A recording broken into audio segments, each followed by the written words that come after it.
Welcome to the Education Today podcast, where we discuss all things education from preschool to college and career. I'm your host, ssolanke. Let's jump right in.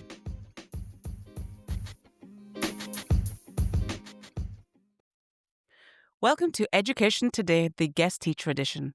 I'm your host, ssolanke. So let's see what happened this week.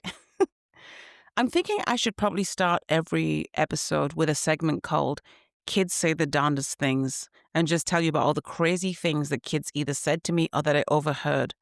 Because this week, I threatened to take a sixth grader's phone away from him because he wasn't supposed to have it out. And he threatened me back, saying that he was going to have me deported back to the UK. Now, the sarcastic high school teacher in me took a look at the kid and wanted to just snipe back, but I bit my tongue. But I really wanted to say, you and me both, kid. We're in the same boat. You and me, we're in the same boat. So if I'm getting deported, you're getting deported too. But I bit my tongue and I didn't say anything. I had a high schooler. I don't remember if he was 9th or 10th grade. He was one of those two. I think he just wanted to be out of the classroom. So he was like, let me push her buttons so she'll kick me out.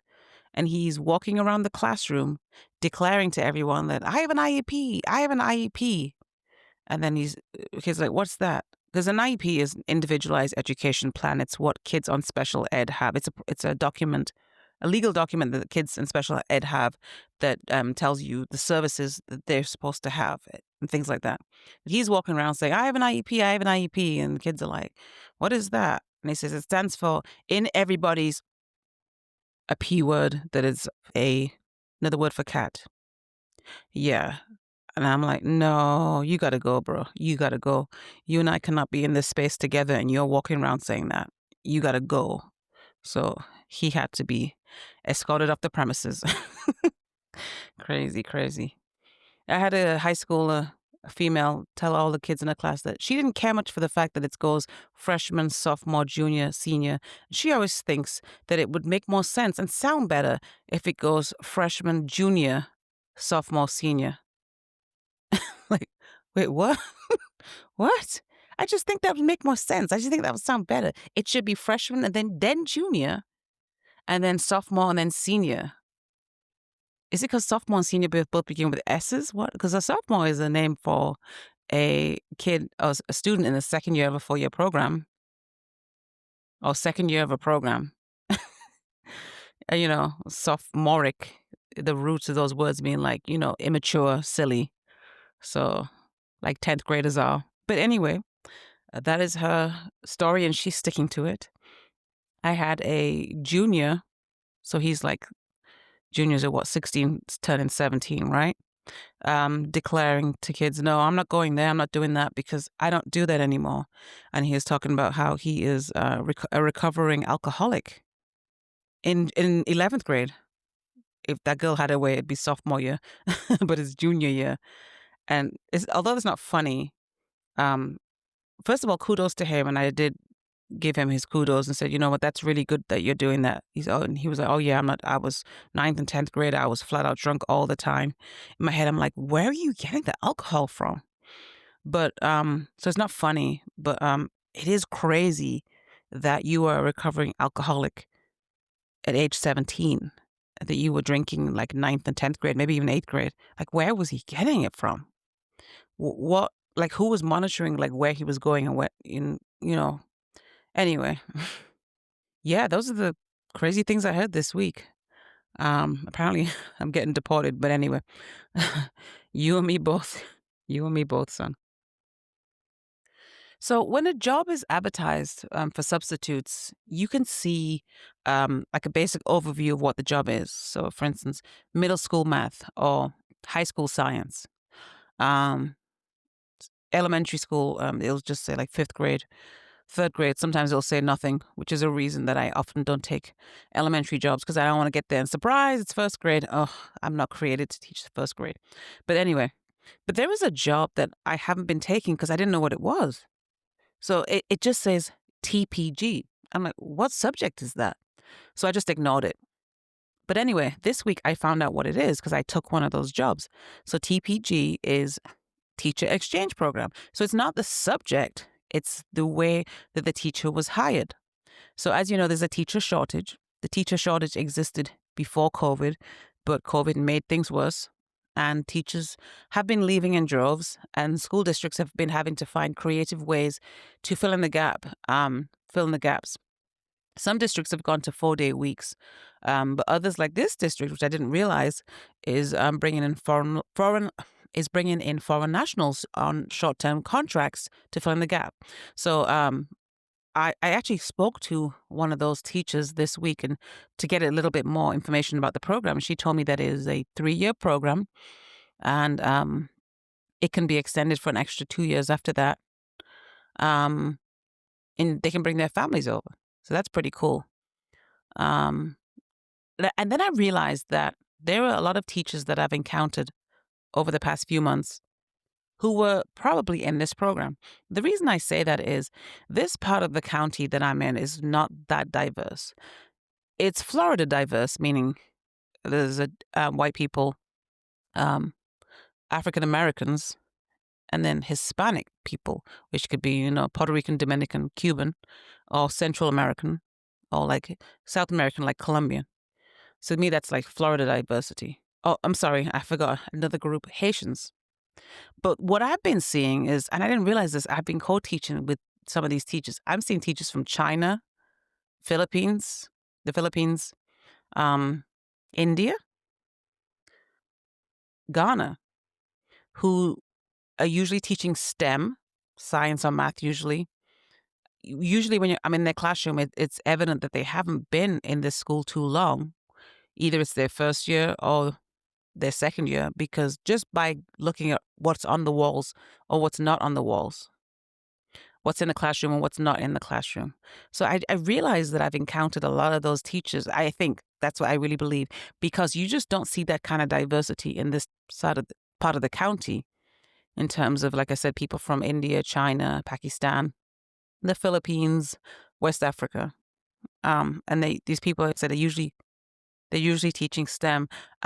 If what I'm thinking is right about these teachers I've encountered, they're also assigned tough classes and large classes, which is kind of rough, especially when you're just getting here. The teacher that I spoke to, I was trying to get more information about this program. I asked her what it was like in terms of like culture shock, in terms of like teach, because she's from India. So I was like, what was it like? Like, you're in India, you're teaching, now you're in an American school. What is that culture shock like? She said it wasn't too different from her previous experience, because she said before she got here, she was teaching at a school in the Caribbean islands. Um, and she said it wasn't too glaring of a difference, which kind of confirms something that I'm hearing, that teaching is getting bad everywhere in terms of student behavior, not just here.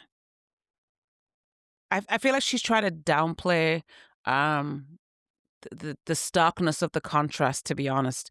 And just observing her with one of her colleagues in between classes and after school, and I think this colleague was also on a similar program. They seem stressed, as most teachers do. And then if you're teaching a core subject, which is like science, math, English, or social studies, especially the math and the English language arts, then yeah, there's stress there, because there's pressure there. It's a school grade, it's benchmarks. Yeah, there's pressure, and there's definitely stress there all around. So this school district rather, has been very creative in trying to fill that teacher gap by using this teacher exchange program. Um, yeah, the teacher shortage is real. It's not just a soundbite. Speaking of that, I realized that there was a teacher that I bumped into in a middle school, and in the part of the district that is very not diverse, is very lacking diversity in terms of my people. So, but he was African.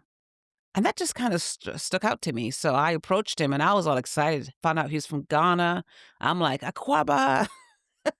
Like thinking we're going to have, and he's an English teacher. So I'm like, wow, I'm going to have this rich conversation with him about Wole Soyinka or Chinua Achebe or something. And he did not give me the time of day.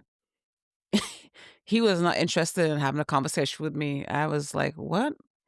I got the impression that he was like a big fish in a small pond, and he didn't want me to come along and destroy his big fish status or something. I'm like, "Dude, I'm here for one day. You're good. I'm not gonna step on your territory." But anyway, but there was another Ghanaian teacher that I realized that these teachers were probably in this program.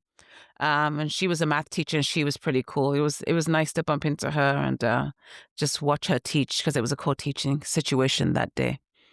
It reminded me of, this is crazy, but when I was teaching in high school, I was in a high school for 11 years in another district. There was a what we call a permanent sub, so somebody who's subs, but they're pretty much always in your school. So we call them like a permanent sub. He was the son of the first president, I believe. I always get mixed up president, prime minister, but I think it's president of Ghana after independence. Nakrumah, Mr. Nakrumah. The kids loved him. Mr. Nakrumah. Yeah, Kwame Nkrumah. I believe I'm saying it right. The first um, president of Ghana, and his son looked just like him. And he was substituting to pass the time because his wife was doing her PhD in a local university. So when she'd finished, they left. It was really cool. One day I was in the media center with my kids, with my students, and I saw a book about his father right there. I was like, dude, there's a book about your dad in the media center. That's crazy. But he was really cool. I remember having conversations with him about him growing up in exile in, I think it was Egypt. I think it was Egypt. It could have been Ethiopia, but I think it was Egypt. He grew up in exile after his father was deposed, I guess. Or was he assassinated? I'm not even sure. Oh, let me look that up. Okay, I looked it up. No, he wasn't assassinated. He was not assassinated. He was exiled. So I remember his son talking to me about him growing up in exile. So I got to sub in an elective class that I've been kind of curious about for a little while. It's agriculture. The kids call it ag, which is really aggravating to me. Agriculture. I thought I knew what it was all about because sometimes I go to schools out here in the boonies and I'm like, what are those goats and cows out there? And they're like, oh, that's for the ag class. And I'm like, oh boy, I'm not subbing in that class because I'm thinking I'm going to have to put on like Wellington boots. I'm going to be out there like shoveling muck and stuff. But it's not necessarily that. There are different tracks and there are different courses within or rather under the umbrella of agriculture. So, because I was talking to the students and a teacher next door who also teaches ag. Why does it remind me of a scene from Living Let Die? Agabo. um, so you could be in agriculture and study horticulture. You could study food production. That's like a big industry here in Florida, farming. You could also do animals, in terms of like showing animals at like the state fair, raising animals. But there is also the thing, veterinary assistant. So you can graduate high school with a veterinary assistant certificate through doing a few years of agriculture class and passing that course and doing the certification. So it's broader than I thought it was. Like I said, crops, plants, and food. I said horticulture, that's like plants, right? Food, veterinary, and like livestock. Um, so I got to have 2 days in there. There was a kid who was showing me a picture of his pig that he was raising, and he was telling me about that. He goes out to the barns every morning and every afternoon to feed his pig, to fatten the pig up because he's going to take it to the show to show it, walk the pig. And I was like, how do they grade you? What are they looking for? And he was like, well, he's trying to fatten it up because that makes a difference, like the way it looks and its size. And then you also have to walk it. And I was like, on a leash? And he said, no, it's the way he described it, it's almost like a stick that you're using to make the pig walk around. And then they get graded on that. There was another kid who brought in a puppy. He was a senior. So, sometimes seniors have a different type of schedule. So they don't necessarily have 6 or 7 classes a day. So he spent half the day in the section outside of the classroom because there was like the classroom two classrooms, and then there's this huge section with like a huge like garage door that opens up, and you can tell that that door is used to bring in like animals, maybe, and there was like the sinks that were in there looked like there were sinks for like cleaning up after you've been mucking out or something like that. Very farmish, reminding me of my very good friend growing up, Rachel, who was always into farms. Her thing was horses, though. Still lives on a farm to this day. Loves the animals. Complete opposite of me. But yeah, this boy spent half the day in that area in the middle playing with his puppy. And I was like, is this a puppy or is this a pig? Is like cat, like the TV show Cat Dog. Well, this looked like um a dog pig, a puppy pig. But they were explaining to me that it is a puppy, but it's a special type of dog. She said, and the teacher was saying, when you see like a herd of animals, and then you see like a little dog running around trying to like keep them in the herd. He said that's what that puppy is. He's gonna grow up to be that dog. She said the name of it, but I can't remember. I was like, because it was really weird looking. It's clearly a puppy, but it kind of looks like a pig, like in the coloring and just its face. But yeah, I'm happy that I didn't have to like handle any animals or just be outside in muck. Apparently, in this school, unlike other schools I've seen where there's an actual like barn, like in the back, not too far from like the PE fields and the baseball diamond and the football fields. This one, the kids were telling me, no, the barn is like further away from the school, so you would have to like drive there or take a walk. But they often go there. Um, there was an animal. I don't know what the animal is. They called it a rabbit. It's like, that is a scary looking rabbit. Why does it look like that? Why is it so big? And why does it look like it hasn't had a haircut for like 10 years? It was creepy. It was something from a horror movie. They said it's a show rabbit. So I guess they're like fattening it up to take it to show or something. I don't know. The kid with the pig, I asked him, what happens after the show? Like, you win your medals and everything. This is like some pig, some pig. What happens then? And he was explaining that it goes before like a panel of people who want to buy it, like a market, basically. And people will buy it. I said, are they buying it for food? He said, yeah, they're buying it for food, basically. Um, yeah, so it does end up. It's so funny because the way he was talking about the pig, he was obviously very close to it because he was talking about a pig that had died previously, and this is. He told me the pig's name, and he said it's called this because the previous pig died, and I was very sad. So this is like its replacement, and I was like, oh, in my head, I'm like, it's a pig. So he was like very attached to the pig, talked about it like it was his baby, but still accepted the fact that after the show, it's gonna be bacon. It was an interesting 2 days, an interesting 2 days. Now I try to go in there with an open mind because as teachers we teach all students. We have all kinds of students, and we try to go in there with open mind and just love on kids regardless. But I have to also comment. I can't just act as if this is not the case. That most of the kids in that program, not all of them, but most of the kids in that program were all dressed a certain way. It's almost like a uniform. And the best way I can describe it is it looks like the uniform worn by many of the people who participated in the January 6th insurrection.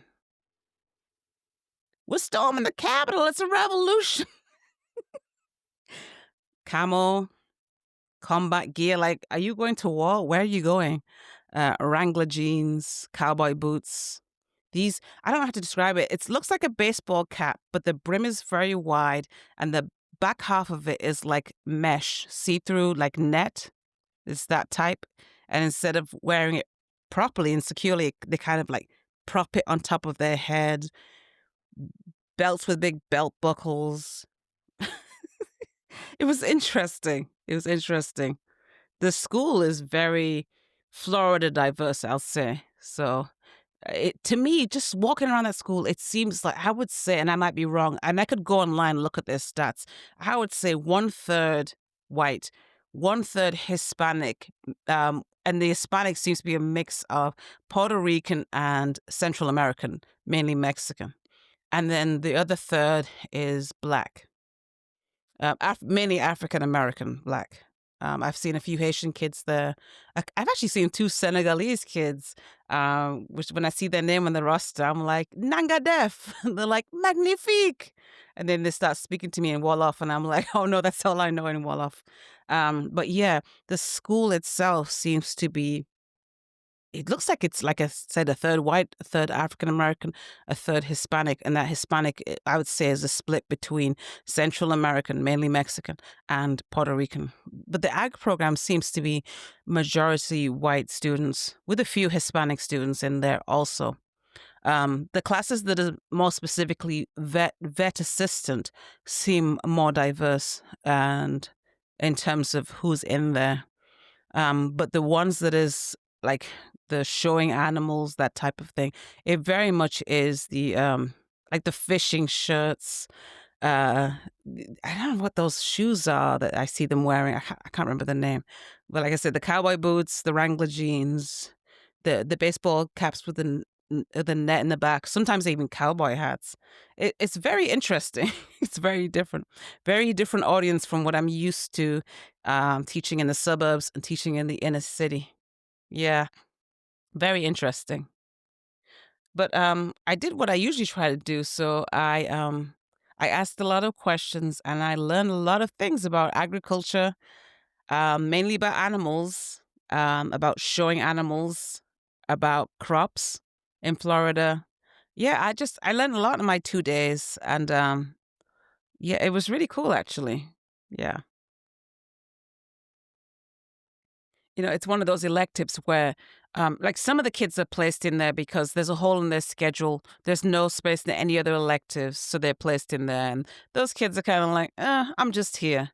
But the kids who are in there because they love animals or they just love learning about agriculture, those kids seem to be thriving in there. And it's one of those courses where it builds. So it's like level one in freshman year, level two in sophomore year or junior year, if that girl has her her way, and then and so on.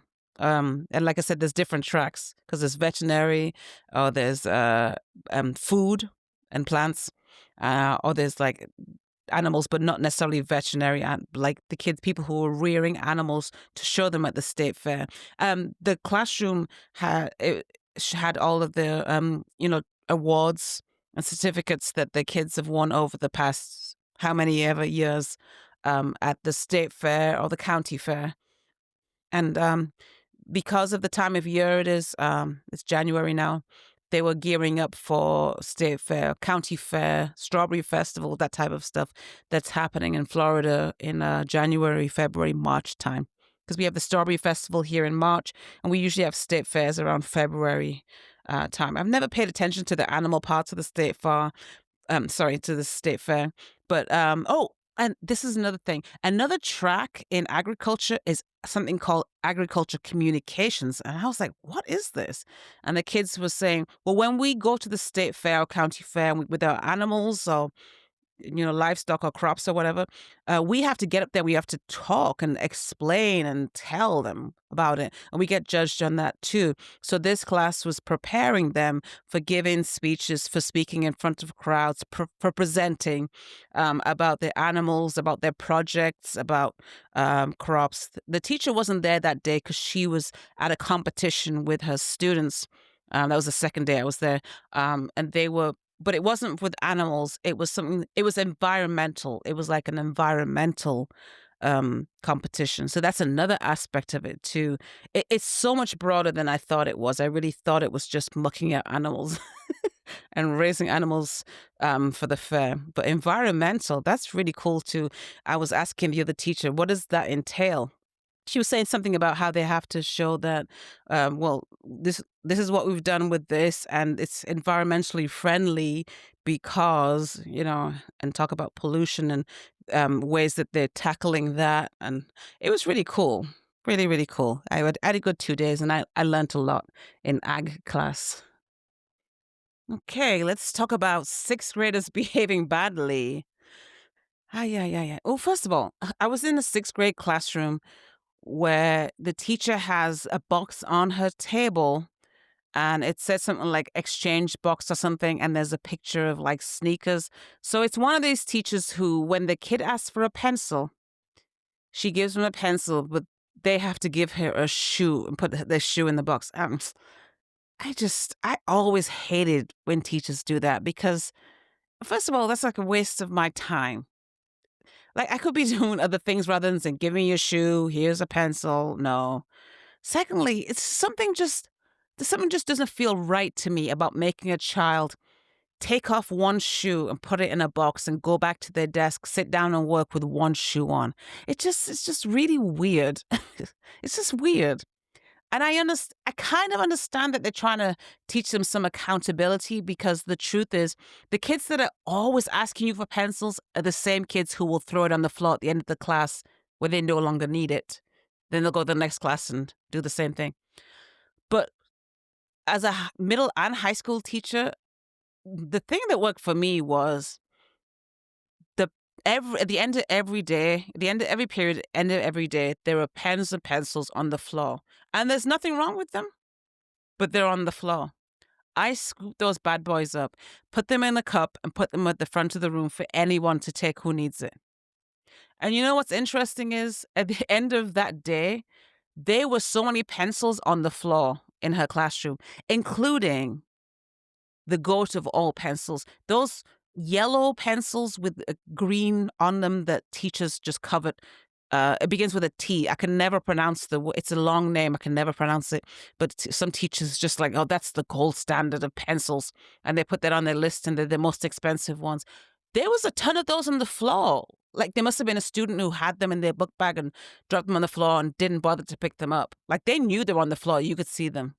I scooped, and they hadn't even been sharpened. They were brand new. I scooped those bad boys up and put them on the desk for the teacher. So that always served me well, and it would serve her well too because there were pencils on the floor at the end of every period and at the end of the day. So I never bothered with that. And I never like spent a ton of money on pencils because I would buy them at the beginning of the year with the teacher money. But to be honest, there were always pens and pencils left on desks or left on the floor. And I would scoop them up or get a student to scoop them up, put them in a cup for anyone to take who needs it. And rarely was a problem. There was always, I don't know, just there's something like undignified about making the kid give up their shoe. Like, what if like you have a hole in your sock and now you're embarrassed, you know? Or what if you know you have stinky feet and now you're embarrassed because in sixth grade they're gonna make fun of you? I was in a I was in a seventh grade class this week, and my toenails need to be done because one of them was chipped. I was trying to, like, make it last longer, but one of them was chipped and I was wearing sandals in Florida because it's January, but it's from Florida. It was in a warm day. And I got called out on it by a seventh grader. She's like, "Miss, when was last time you had a pedicure?" I'm like, "You're crazy." I'm like, "Yeah, I know." So if they can call me out as an adult, which is disrespectful, what will they do to their peers who they have to take their shoe off and they forgot they have a hole in their sock? Oh, the sock is dirty and it smells or something. Just no, come on. We don't need to do that. Not over a pencil. Another thing I noticed in sixth grade, I've noticed this in elementary, but sixth grade is going up a bit because I'm like, how old were these kids when COVID hit? I think they told me recently. Sixth graders would have been what, in second grade? There are sixth graders who have speech impediments that are throwing me off. I think I might have mentioned this before on the show. It's throwing me off because I'm like, at this stage, that speech impediment should not be like that. Even if you still have a speech impediment, it shouldn't be like that. Like you sound like a baby. So my only conclusion is, and it's like, it's not one kid, it's a few kids. So my only conclusion is during COVID, they missed out on services. They must have. I've taught sixth grade for 4 years before I went to high school. Those speech impediments I was hearing in those kids did not sound right. They sounded like they should have either been resolved by now or they should have been managed to a much better extent by the student through speech therapy, but I'm thinking they must have missed out on the services because of COVID. That's the only thing I can think of. Hopefully, the kids don't make too much fun of them because they sounded like babies. I know a lot of teachers at the point, read this on Facebook groups, where they're just tired of people blaming COVID for everything, especially students' behavior. But I honestly think that there are some things that did get missed, or weren't addressed as fully as they should have been. And I think this might be one of them. So let's get back to sixth graders behaving badly. I actually had a not bad day with these sixth graders. They weren't bad. It's just, in every class, there's two people, sometimes one, but usually two people who, if they were not there, that class would be fine. But because they're there, that class now becomes tough and you got to work for that check. You got to stay on top of them.